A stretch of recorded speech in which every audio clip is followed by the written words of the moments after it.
காஞ்சிபுரம் ஏடாத்தூரில் உள்ள தனியார் மருத்துவக் கல்லூரி நிர்வாகம் மாணவர்களுக்கு ஹால் டிக்கெட் தராமல் எழுத்தடிப்பு செய்து வருவதாக அண்மை தகவலை நாம் பார்த்துக் கொண்டிருக்கிறோம். இது குறித்தான கூடுதல் விவரங்களை எமது செய்தியாளர் பூபாலன் வழங்க கேட்கலாம். வணக்கம் பூபாலன், மாணவர்களுக்கு எதற்காக ஹால் டிக்கெட் வழங்காமல் இருக்கப்படுகிறது? நிர்வாகம் தரப்பில் என்ன தகவல் சொல்லப்படுகிறது? கூடுதல் விவரங்கள்.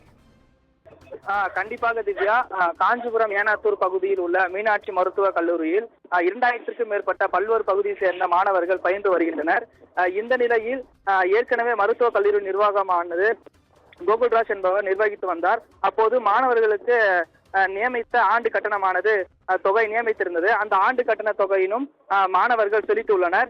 தற்போது அண்மையில் புதிய நிர்வாகத்தின் பொறுப்பாக ஏற்ற, அதாவது கோகுல்ராஜின் அக்கா ஜெயந்தி என்பவர் ஆண்டு கட்டணத்தில் மாறுபாடு ஏற்படுத்தி புதிய ஒரு ஆண்டு கட்டணத்தை அறிவித்துள்ளார்.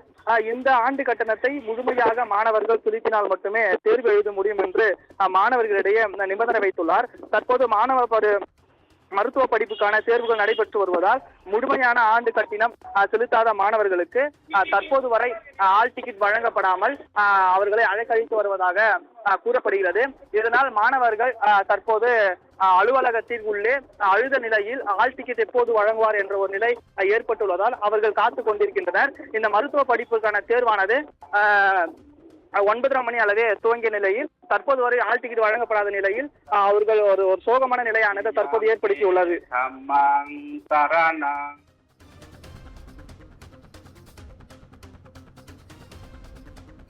கூடுதல் விவரங்களுக்கு நன்றி பூபாலன்.